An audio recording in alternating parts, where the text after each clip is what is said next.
at the institutional level, they don't want to hear about a concept that says, no, you don't need surgery, drugs, injections, because you're actually not broken. The brain can get overwhelmed with this stuff and can turn on symptoms, but then we get sucked into the medical system. What started the symptoms has nothing to do with why we still have them years later.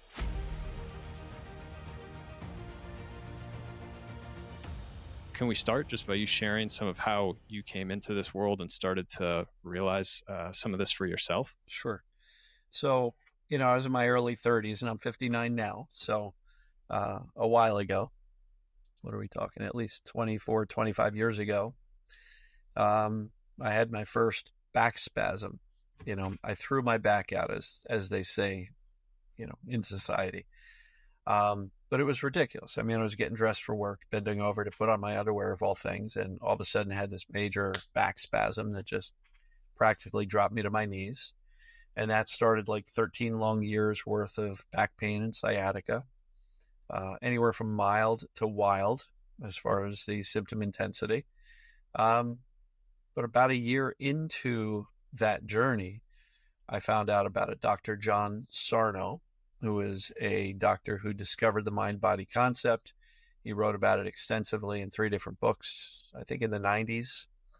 And he's influenced medicine and the mind-body space enormously. And while other people were talking about psychosomatic conditions and other things, he was the one who kind of really got it onto the scene. And even despite his efforts, it hasn't really been universally accepted in medicine, because it's just very different from what people are taught in medical school. Therefore, it is not practiced at the doctor level. And seems like what I do and what other practitioners like me do is we're getting it out directly to the person who's suffering. So kind of a grassroots movement here, because at the institutional level, they don't want to hear about a concept that says, no, you don't need surgery, drugs, injections, pain, management, because you're actually not broken. They don't want to hear about that because their entire business model is about providing those services. It's not that they have an evil intent. It's just that their worldview is, we're doctors, we fix the body. That's what we do. And, we could talk at length about that. But bottom line is the word is growing. More and more people are becoming aware of this, becoming open to these ideas. What's interesting is many of the people who are applying these methods are going back to their doctor and saying, by the way, this is what I'm doing, and it's really helping. And the doctors are starting to go, interesting, because a lot of doctors don't necessarily know what to do for chronic pain. So just in general, long time doing this stuff. I've been coaching for probably about 6 or 7 years, doing daily videos on YouTube for over 5. And I run a group coaching program and have people around the globe signing into the Zoom calls. And, it's been very rewarding and very positive. A lot of times when you post on the internet, you get a lot of haters and a lot of trolls, and I get almost none of that, which is, I'm blessed, which is very cool. Yeah, you may be in a unique position there. Almost universally positive feedback, which, I don't know. It's a good position to be in.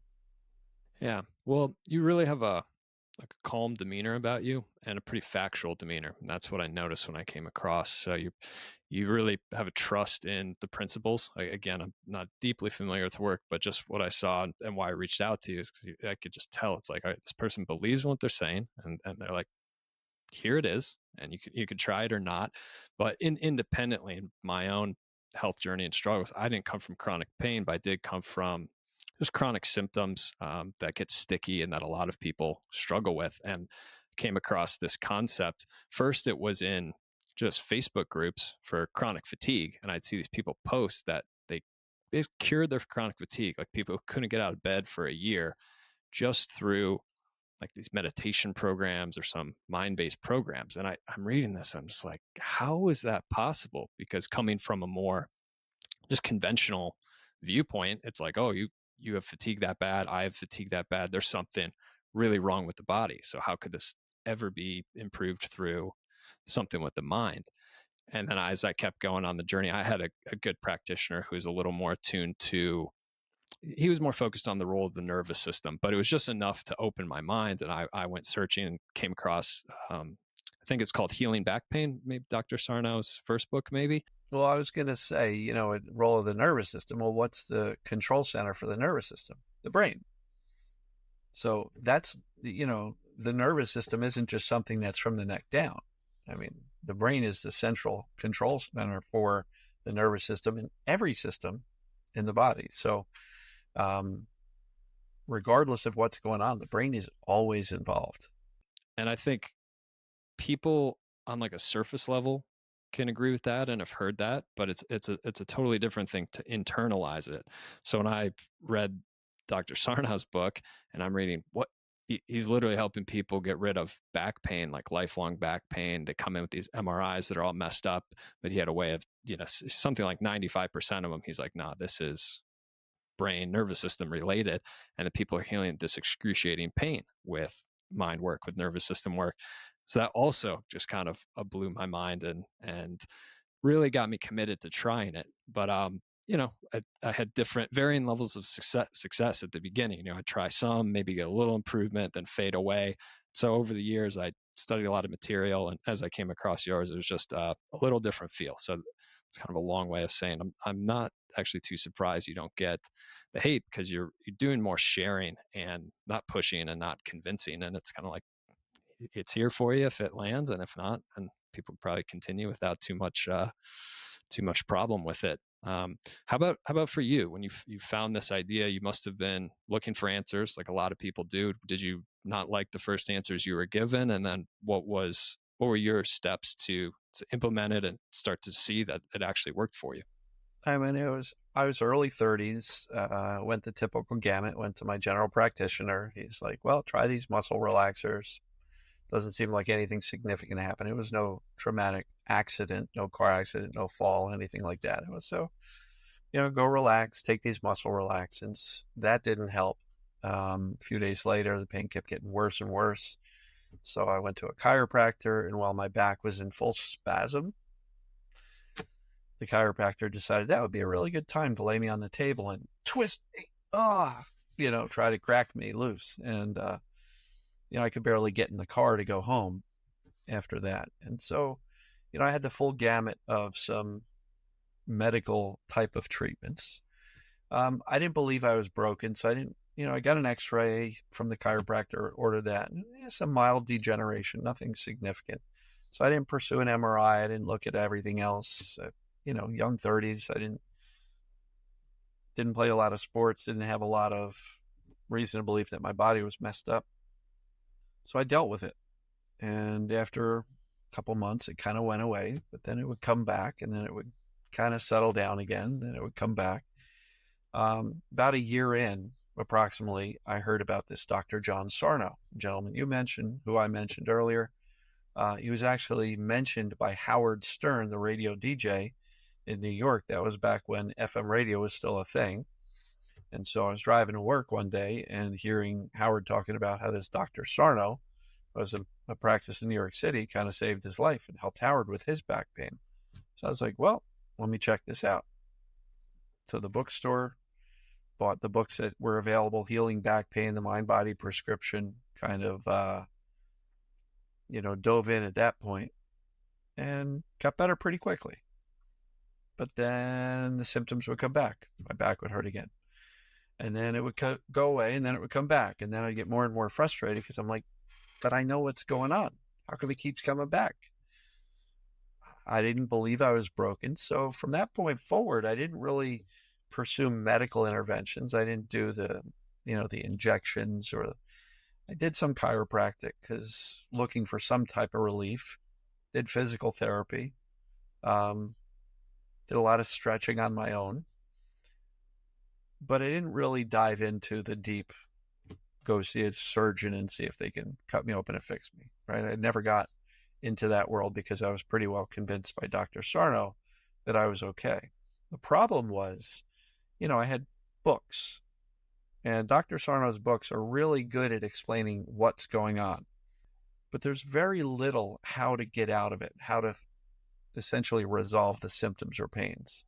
He had his 12 daily reminders, and I had them on an index card in my pocket, and I'd read them. I don't even know all of them, but in general, stop physical treatments, resume physical activity, talk to your brain, think psychologically.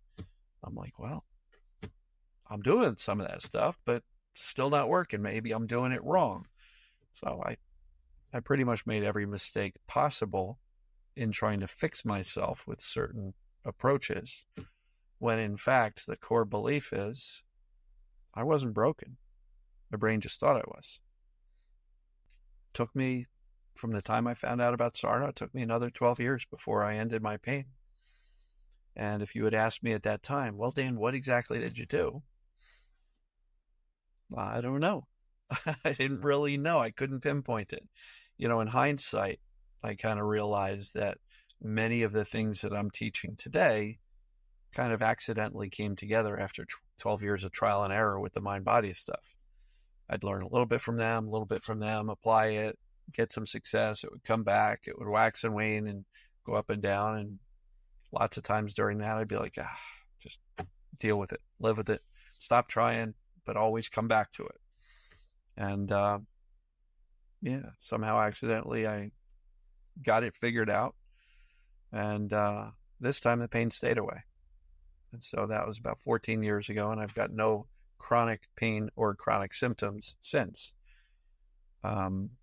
So this is a permanent solution. This is not just management. This is a permanent solution. Yeah. And in a little bit, I really want to go into some of that because I know you work with a lot of people, help a lot of people. But before we do, for anyone who's listening, I want to cover the conditions, just different areas you see this apply, because I've heard you say John Sarno's work started with pain, but it extends to a lot more than that. In my case, like I said, it was some fatigue and also just some more chronic symptoms. So for anyone listening, is this for, what's the criteria for anyone dealing with long-term ongoing symptoms? What could fall under this mind body solution versus not? And then do you have like a 1 or 2 sentence summary or definition of what you mean by the mind body connection? Maybe when you first explain it to people, if they come across it. So just so anyone listening can decide if this might apply for them. All right, so let me start there, because as I said a minute ago, the brain is involved in everything, right? Real illness, mind-body condition, which is real. It's just created by something else other than a faulty body. The brain's always involved, because nothing much happens in the body without the brain's involvement or control, right? So a mind-body condition essentially means that the symptoms are not created by a flaw in the body. They are created by a brain, and in my words, a brain perceiving danger. So if the brain perceives danger, it's going to turn on pain. Right? Touch a hot stove, the brain perceives danger. The brain knows you're cooking, and it feels warm standing up in front of it, and the brain senses from the finger you just touched metal. What happens before we have a chance to think about it? It's not like we go, I think I'm touching metal, I better move my hand. Milliseconds, the brain says, ouch, in a fraction of a second, and we yank our hand away from the stove, and it hurt. But 9 times out of 10, we're not even burnt. So why did it hurt? There's a warning signal. The brain was going, hey, get your hand off the stove. And inevitably, it protected us from that perceived danger. Now, in the case of a hot stove, it's real danger. You keep your hand there too long, you will get burnt. But in many cases, the perception of danger could be anything. It could be emotions, could be life stress, work stress, family stress, money stress, got a jerk of a boss at work. Could be, just had 2 kids and now grandma's sick and now you got to take care of them and the 2 kids, and this overwhelmed sense of what's going on. And, the brain can get overwhelmed with this stuff and can turn on symptoms, but then we get sucked into the medical system and we start to be told, well, you've got this problem and that problem, and so maybe this is the cause. And whether it be fatigue or pain or any number of symptoms. And I've got a list. I could kind of rattle through some of them. Won't do every single one, but um, pretty quickly you're being told by regular doctors, alternative doctors, functional doctors. Maybe it's a microbiome thing, it's a food thing, we got a food elimination, maybe you got sensitivities. And, all of a sudden now you're trying to manage your body under a microscope, under a lab test, um, or under an x-ray machine or an MRI machine. And the predominant thought is you're broken in all these different ways. And the brain goes, holy cow, we're in trouble. Stay on high alert. And I tend to believe that, and this is echoed in the mainstream world too, in the central sensitization world, which is a term that's used in some of the bigger medical organizations, they talk about amplification. But my interpretation is that the brain takes these normal signals from the body.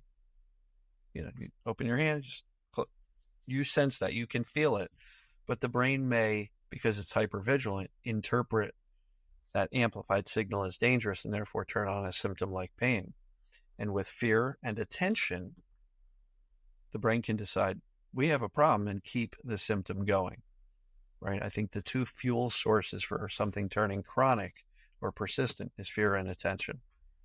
Without fear, without attention, the brain goes, oh, must not be a big deal because Dan's not worried about it. He's not even thinking about it. He's not paying attention. He's not afraid of it. I guess we're fine. Turn the alarm system down. So I think chronic pain or other chronic ailments are nothing more than the brain operating on misinformation and fear. And as a result, the alarm system, whether it be pain or other symptoms, can stay on and become chronic or persistent. Even though there may not be a physical condition, a structural or physiological cause.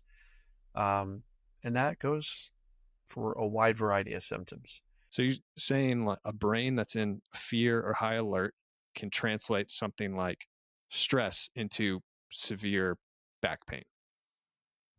The brain may interpret that stress as something dangerous. And whether or not you get back pain, migraines, fatigue, I don't think there's any way for us to really know why the back or the brain picks the certain symptom. We don't have to figure that out.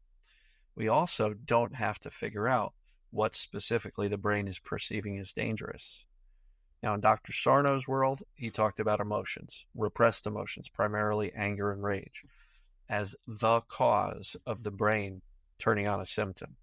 And in Sarno's view, when the brain perceived these emotions were bubbling up out of the repression, out of the subconscious towards consciousness, the brain was like, no, those emotions are not safe. Let me distract this person with something physical like pain or other symptoms to distract them from the emotions that are unacceptable. Why would emotions be unacceptable? Well, many people were raised in an environment where we were told, I don't want to see you cry. I don't want to hear you complain. Don't you dare get angry with me. I'll give you something to be angry about, right? Maybe we saw certain emotions modeled by our parents or grandparents or siblings and decided, ooh, bad. Like me, my dad had a temper, an angry streak. So what did I do? I didn't ever want to be angry because I didn't want to be like him, right? And so we have this life experience that causes this belief that emotions are dangerous. They're not good. They make me a bad person, whatever. So Sarno's theory holds. My concept is that perceived danger is the cause of symptoms. In his world, the perceived danger was emotions.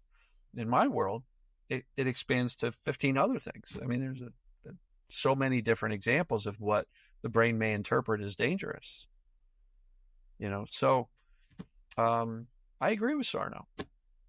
The brain turns on the symptoms when it perceives danger. I think it goes well beyond emotions, though. And here's the key. Oftentimes, what started the symptoms has nothing to do with why we still have them years later. That's why I don't say we got to go figure out exactly what caused it, because in my case, a year later, I was already convinced I had a bad back. It had nothing to do with the fact that I was in my early 30s, broke, stressful job, long commute, had a kid, was married and decent marriage, but there's always trouble there.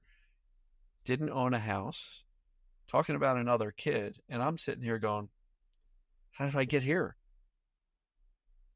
Because I thought I was going to be like this well off businessman entrepreneur who was going to be doing great. And in my 30s, I had none of that going on.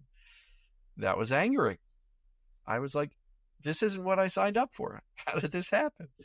And so I repressed that because I was a good guy and I don't want to be the angry guy like my dad. So I did the right thing and I was a good dad, a good husband, good provider, worked my butt off. Um, that was probably my interpretation of kind of what started things for me. Okay, great. Now I didn't have to do anything with that. I didn't have to change my life or go back and erase history and do something different. No, I had to teach myself that I'm actually okay. And in so many cases, it's teach yourself that your body's okay. You may have crippling pain or crippling fatigue, but learning that the brain is creating it based on a false perception of danger is the starting point. And the way to know if, well, you may have been given one of those diagnoses from a doctor. The way to know is that there's assessments that you can really look at. Okay, the medical label's fine. That's what the doctors call it.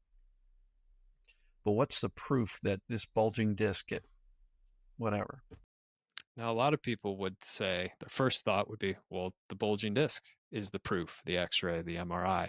How does that fit in? Because 2/3 of people my age with no back pain at all have bulging and herniated discs at one or multiple levels.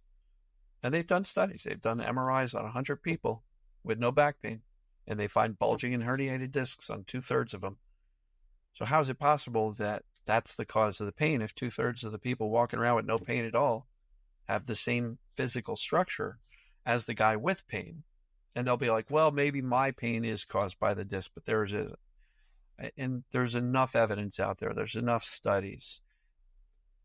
Dr. Sarno said pretty clearly that the body does not cause pain.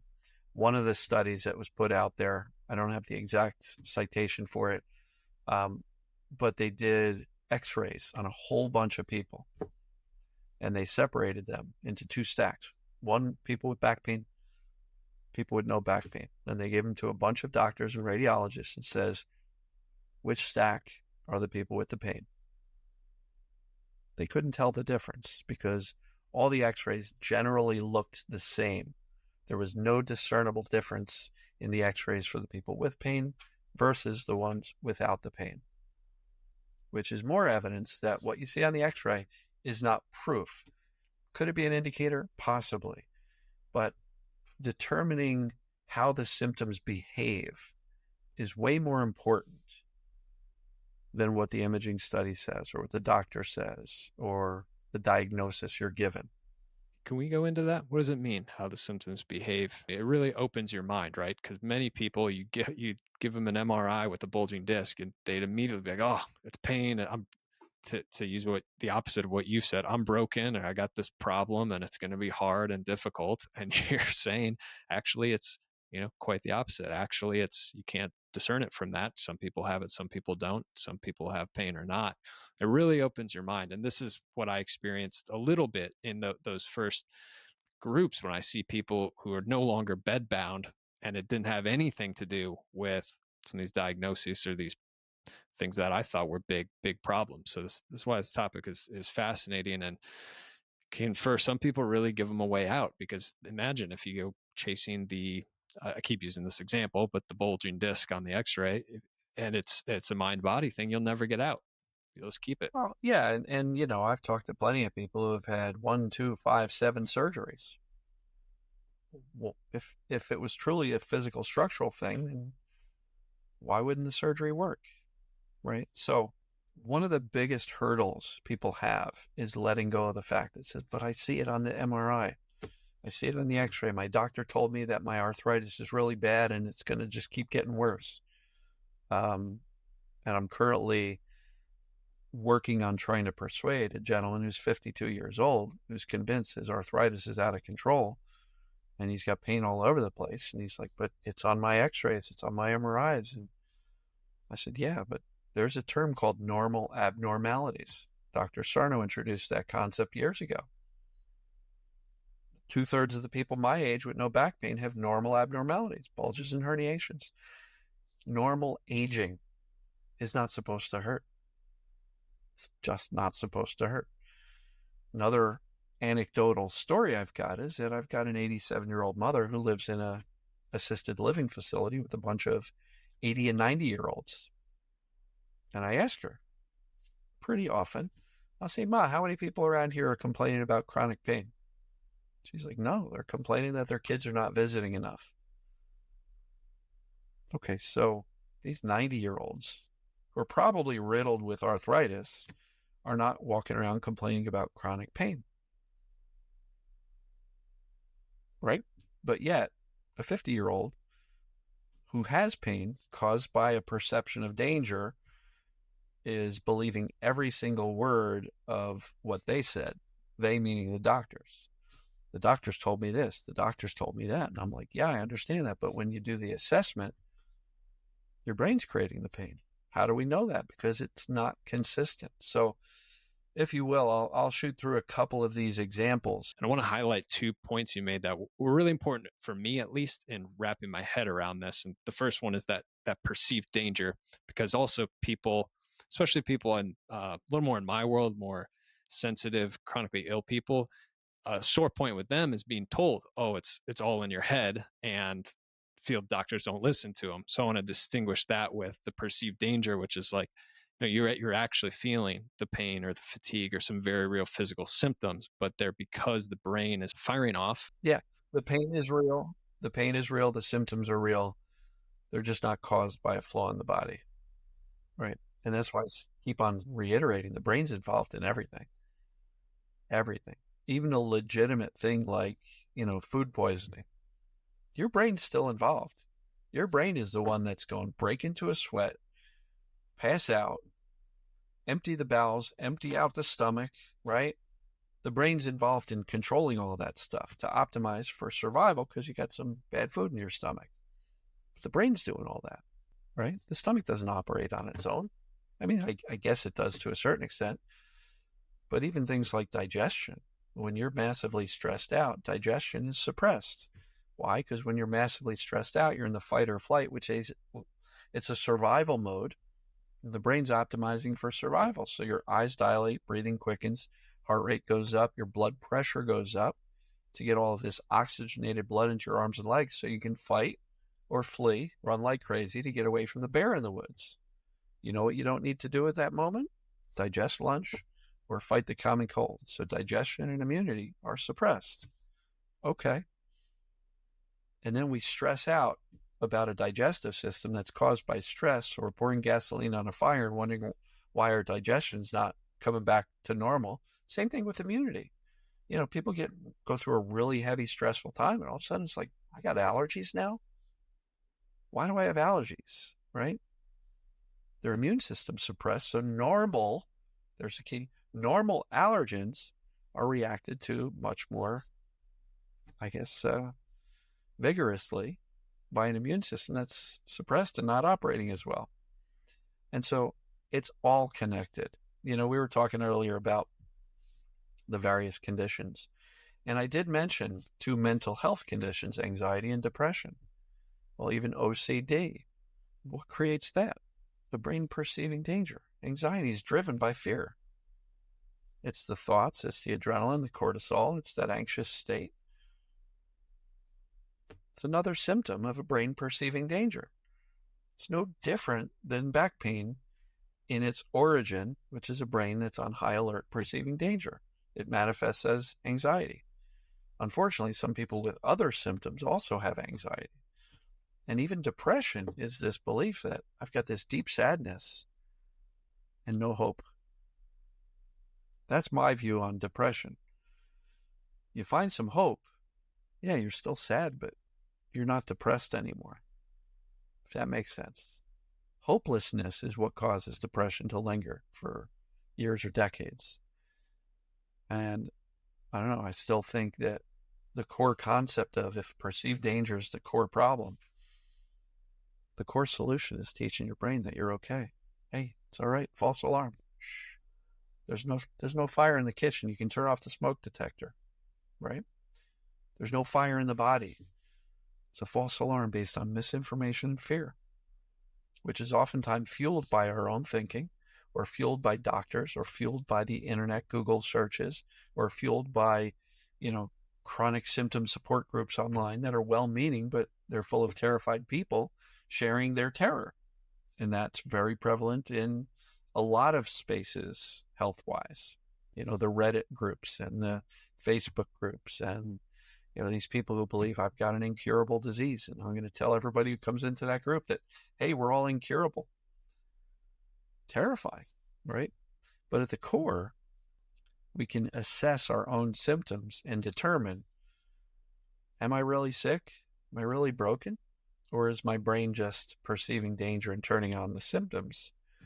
And again, symptoms are real. I would never tell somebody, it's all in your head. That's a very insulting, dismissive statement. It's not. Nobody's imagining this stuff. Symptoms are very real. I know because I had 13 years of back pain. You know because you couldn't get up because the fatigue was so heavy. It was real. You weren't making it up. It wasn't imagined. But at the end of the day, you weren't truly sick. You didn't have some disease called fatigue. Yeah. And that's where I think it takes a little skill because, like you said earlier, there can be a starting condition or some other insult to health, but it's totally true. Like after months of treatment and addressing underlying things, like it can be when it becomes chronic ongoing. That was kind of my wake up call. I'm like, oh wow, like yeah, I had some actual physical infection and things, but 12 months later, 24 months later, this is the brain replaying. The next question is, okay, how do I do this? So I know you do a program, you help people. We're going to mention all that at the end, so we'll link to it. So I don't know if there's a way you can cover some principles, but also with that, I'd love if you could speak to, okay, a person, maybe they heard all this and they're like, all right, this makes a lot of sense. I want to start implementing it. Can you talk a little bit about the process of going from understanding this idea to actually doing it to see results? Because I find a lot of people start and then, oh, it doesn't work. Or even still to this day, sometimes I'll talk about previous health issues and I'm a little attached to the idea of no, this was really a problem, and to let it go and say no, it was more the brain and I'm not going down that route. It just won't fully let it go. So I find a lot of people's minds really hold on, and it's one thing to understand this concept, is total another to put it in practice, to endure the symptoms and start to not give them that attention, especially at the beginning when they can be really loud.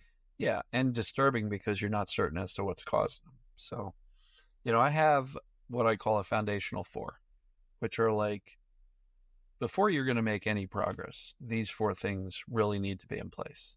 One, understand intellectually, knowledge based, what causes symptoms. I've mentioned it a number of times today. Perceived danger, not always real danger, but perceived danger. There's a famous story in the paint world of a construction worker in England who jumped off at some scaffolding, couldn't move his foot, looks down, and there's a nail, construction nail, sticking through his boot. Perceived danger through the roof. He thought he speared his foot with a construction nail. Guy lost his mind with pain. They cut the board and they loaded him up in the ambulance. Morphine couldn't help the pain. The guy was just 10 out of 10 out of his mind with pain because he felt he speared his foot. Get him to the hospital. Pain meds aren't working. They cut off the boot. It was between his toes. It wasn't even punctured. His perception of danger was high. So what happened when everybody stopped laughing and he realized, oh, I'm not injured? Where was the pain? It was gone. Right? Perception of danger is way more important than body structure. So what causes symptoms? The perception of danger. Does that apply to me? Is that what's going on with me?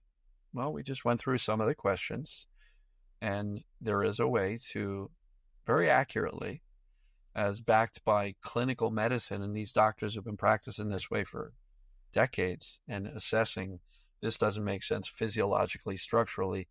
It does make sense if the brain's doing it. And then through their evidence and through their successes, they prove themselves correct. So the assessments are pretty darn accurate. Are there exceptions? Possibly, but it's a real good indicator. So does this apply to me? Do the assessments. Accept the assessments, because if you're going to still argue and go, well, it's still my arthritis, I saw it on the x-ray. No, but your pain's behaving like TMS, perceived danger pain. But I saw the x-ray.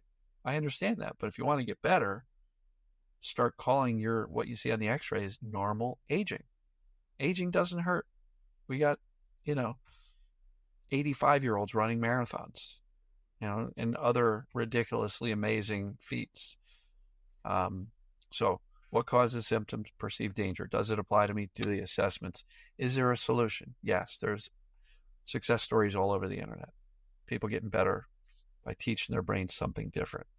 And last one is tricky. Do I have what it takes to implement this and get better? Now that's tricky, because a lot of people will go, I'm so anxious. I've been anxious my whole life. I don't know if I can get over the fear. I don't know. I saw the x-rays. I'm not sure I can do this.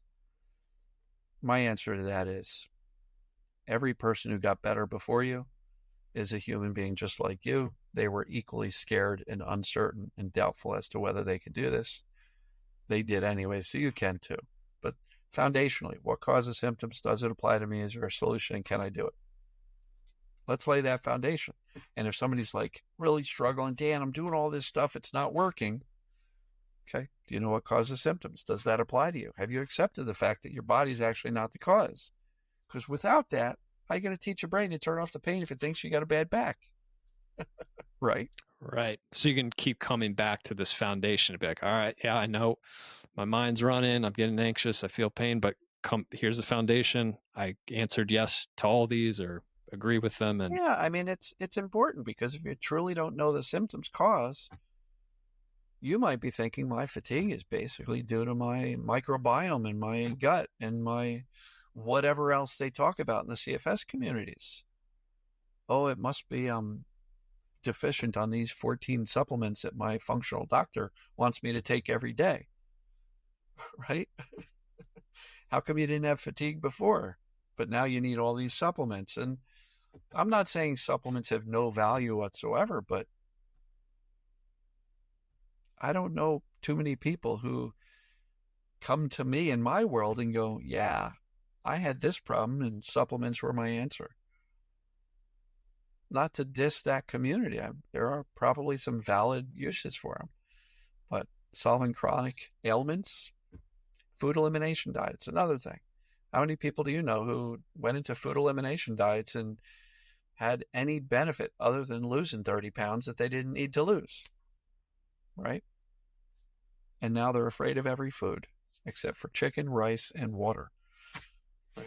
And so foundationally, we got to understand what's going on, because without that foundational understanding, the brain will remain fearful, on alert, and likely not turn to any symptoms. But with that, the next thing that you're going to ask is, okay, so now what do I do once I understand this stuff, right? And perceived danger is a problem, safety is a solution. Well, Dan, what the heck do you mean safety? I walk around telling myself I'm safe 85 times a day. It's not working. Nope, because you're still laying in bed terrified to move because you might get tired. You're telling your brain something, but you're not showing it anything. You're showing it that you're terrified. So we have to show and tell consistently with accurate information. So I have a safety 6. How do I teach myself that I'm safe? We experience the world in 3 main ways: emotionally, physically, mentally, right? Kind of how we experience the world. Spiritually, yes, depending upon your beliefs. But even if you're not a person of God or spirit, we can at least agree that how we treat ourselves is kind of a spiritual thing. I'm either beating myself up every day saying I'm not good enough, I'm screwing up life, or I treat myself pretty well. It's kind of spiritual. Whatever, we can debate that. We don't need to. But emotionally, physically, mentally, how do I treat myself? If I can feel safer in those areas, it stands to reason that Since that's how we experience life, if I can feel safer, the brain's going to go, we're pretty good. We're not afraid of the emotions. We've understood how the brain and body works, and so we're not really physically broken. I'm not taking my own thoughts so seriously. I'm not believing what if it's something else? What if it's something worse? I'm not taking my own thoughts so seriously, so I'm creating mental safety. I'm treating myself better. I'm not beating myself up. So those are some of the safety strategies. How do we respond to symptoms? You got a choice. Oh no, symptom. Run around like your hair's on fire. I'm in trouble. Danger, danger, right? And we've done that. A lot of people have. I did. You probably did. And everybody listening probably did. But we can retrain how we respond to symptoms. We can say, I know what it is. And I know that's what's going on with me. So why am I panicking? I just have a brain that's operating on misinformation and fear. So let me correct the misinformation, remind myself, not I'm safe and expect the brain to get it. Hey, brain, I'm safe because I know what causes symptoms. We've done the assessments. You were there. You were there with me, remember? Yeah, we did the assessments, and we're really not broken because the symptoms don't behave like a structural illness or structural physical broken body part. So I'm not going to be afraid of this. So I'm going to respond to it differently. I'm not going to panic. I'm going to panic less and less and less over time. I'm going to get better and better at calmly reassuring myself that I'm okay because I know all this stuff. And when the brain receives credible evidence that we're okay, enough to outweigh the previous perception that I'm in trouble, guess what happened to symptoms? They start popping off and disappearing. So the brain's perception of danger can be very loud. If you went to doctors and they told you you're broken, you're sick, you need this, you need that, everything is wrong. Yeah, it's really easy to have a very loud perception of danger. So it takes time, consistency, accurate knowledge, calmly reminding yourself, responding cool. Because look, if you're responding to symptoms with I know what that is, not concerned, not going to panic. I've tried that. That didn't help me. So I'm not going to panic because I know what it is. It applies to me. I can do this stuff. When you respond to your symptoms that way, what does the brain have no choice but to learn? Wow, look at that. Josh is okay. He's not panicked. We got some pretty colorful symptoms today, but he's pretty chill about it because he knows what's going on. Huh. And the brain will notice. And then we also shift our attention to living life. Because how many people with chronic ailments stop living? Their entire focus of the day is healing, getting better, researching, fixing, or avoiding everything because I'm too afraid of the symptoms getting worse. So I'm not going to get out of bed. I'm not going to do this. I'm not going to do that. Oh, I want to take a walk, but I can't because that's too much and I'm going to crash or I'm going to have more back pain or. So we avoid. And what's avoided? Saying to the brain, all those things I'm avoiding are dangerous. So resuming activity, which was one of Sarno's 12 daily reminders, resume all activity. That's why it's important because we want to show the brain I'm actually okay. So I'm going to resume activity. And if the symptoms show up, I'm not going to panic because I know what it is. You see how this all works together? It all loops back to the core fundamental knowledge that I'm really not sick or broken. So it's not as complicated as people think it is or make it out to be. We don't need a 14-point checklist of things that we have to do every day in this order for this amount of time to get better. We want to really drill on the fundamentals to the point where we actually go, holy crap, I'm really okay. What happens then? The whole system settles down. The nervous system settles down. Why? Because we taught the brain, which is a control center for the nervous system. Do we have to do nervous system regulation and balancing and vagal retraining and all this stuff? No. Give the brain the right message. The brain takes care of all the rest. Do you need to rewire your brain? Not intentionally. Give the brain the right message. It takes care of the wiring. When in your life, Josh, have you ever had to focus on brain wiring up until you got some chronic ailments and you wanted to fix yourself. So you got into brain rewiring programs and neural retraining and all this stuff. And it's like, brain knows what to do. Give it the right message consistently. I'm not broken. I'm okay.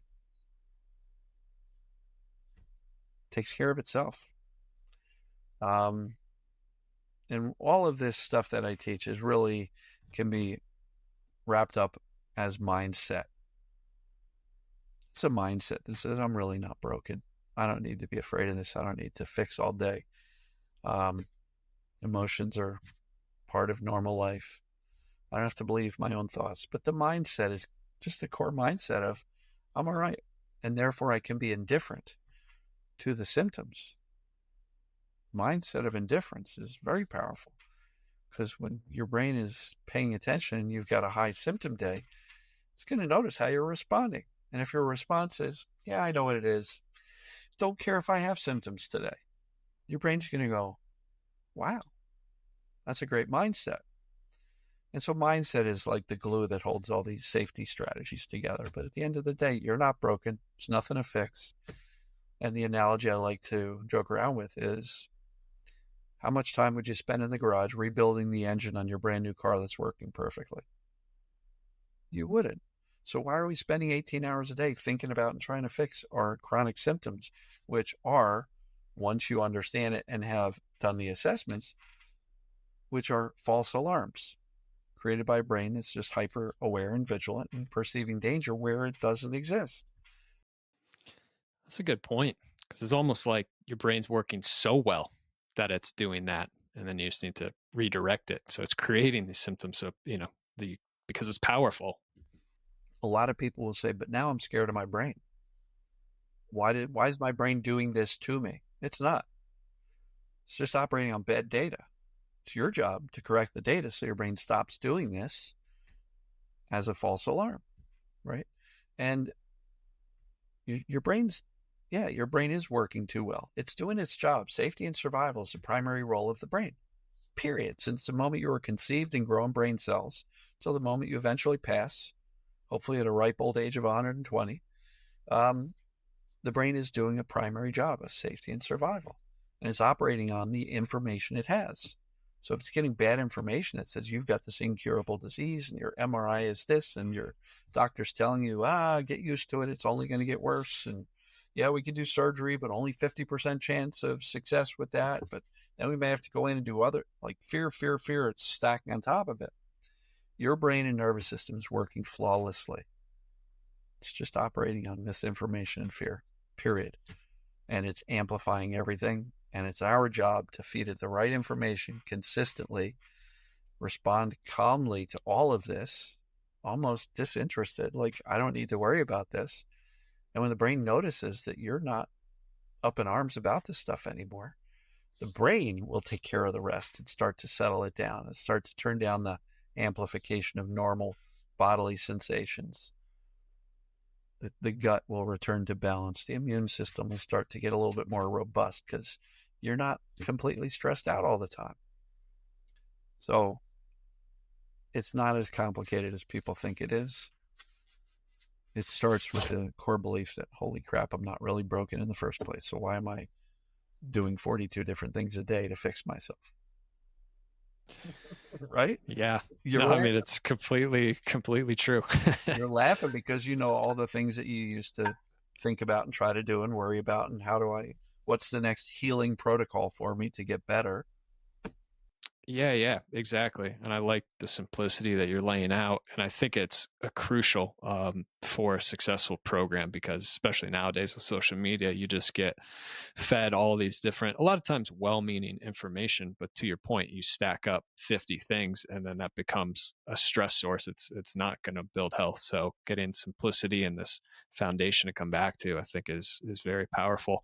Yeah, the problem with a lot of things to do to get better, we're all kind of perfectionists.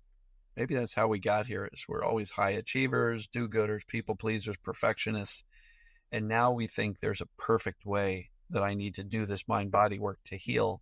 And if I don't do it perfect, uh-oh, I did this, and maybe I'm sending the wrong message to my brain, and my brain's going to interpret this to mean more danger as opposed to, right? And then we overthink the healing process, and we think we have to do it perfectly. We don't. There is no such thing as perfect. A good question we can ask ourselves as we're going through this journey is, are the things I'm thinking, doing, saying, believing, making me feel safer or more afraid? If safer, keep doing what you're doing. For some people, safety might be sitting out on the front porch and petting the dog next to them. For somebody else, it might be meditation. Or somebody else, it might be breath work. And to somebody else, it might be taking a walk around the block. There's no perfect way of doing this. It's, are the things I am thinking, doing, and saying conveying safety? Or, holy crap, I'm in trouble? Do more safety, less trouble. It's not that complicated. It is not easy. It really is hard, but it's not complicated. So don't overcomplicate it. Focus on the simplicity of it. Focus on the core message that I'm okay, and make sure that the things I'm thinking, doing, and saying echo the fact that I'm okay. And when the credible evidence that I'm safe outweighs the brain's false perception of danger, the ratio switches and we can get better. And it's not just possible to get better, it's probable that you will, because these things are now predictable and proven. Yeah, and another important belief. Amazing. Dan, if people want to work with you, follow more of your work, what are the best ways for them to do that? All right. So a couple resources, and I've got these short little URLs. So dansyoutube.com. So dansyoutube.com is my YouTube channel. It'll bring you right to the video page where the recent daily video is at the top. And in reverse chronological order is my other 2,000 videos. Ridiculous. But dansyoutube.com. I do have a group program. So if you want help implementing these concepts that we're talking about, painfreeyougroup.com. Painfreeyougroup.com. Now, for the people who are kind of brand new and they're going, holy crap, 2,000 videos, where do I start? I have a fast start, which is a free set of videos on YouTube. It's a little playlist, and it's called dansfaststart.com. And that will bring you to a playlist on my YouTube channel of about, 15, 18 videos. What is perceived danger pain? How to know if this applies to you? Overcoming fear and safety strategies, and, all the different things. And so, I have a lot of people feeding back through the YouTube and Facebook comments that, yeah, that fast start list of videos is my go-to. If I get a flare up or I'm struggling, just go back and watch again. And it might take you a couple hours. It's almost like a full video course for free on the internet. And for the assessments, is this pdp.com. And that's where those assessment questions were, the FIT, functional intermittent triggered. So, you've got all the resources there. Oh, and lastly, if you want to see some success stories, painfreeyousuccess.com. And there you'll see like an archive of almost 80 success stories at this point. These are people who just, utilize these concepts to get better. Amazing. We will link to all those in the show notes. So if you're listening, you just scroll down and click on the one you want to check out. Dan, thanks so much for coming on. Josh, it's been a pleasure. As you can tell, I kind of like talking about this stuff.